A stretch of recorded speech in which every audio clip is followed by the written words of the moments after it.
Nawalan nga pala ng tubig dito sa Sariaya, kundi katulad sa Bicol, malawak ang ilog. Kaya dito napilitan kami pumunta ng irrigation. Dito kami naliligo kahit medyo madumi. Nag-decide na rin nga pala ako nagdala ng timba kasi kala ko malalim. Bitbit ko yung sabunan at papunta na rin. Natutuwa ako kasi malalamigan ako. Pawis na rin ako. Kaya sabi ko, tumabi muna kayo at ako naman maliligo. Pag-apak ko, nagulat ako, mababaw lang pala. Kaya ang ginawa ko, pinuno ko na yung timba. Pinuno ko na yung timba. Binuhusan ko na rin ang aking katawan upang makapagsabon na.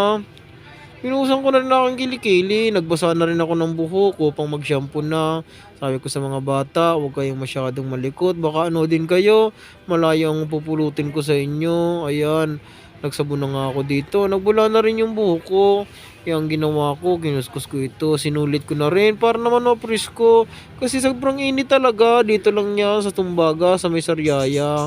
Ako'y nagbalaw na, binasa ko na yung ulo ko. Kahit medyo madumi, okay lang, tsinagaan ko na ito. Nagmamadali na nga rin pala ako kasi gutom na ako.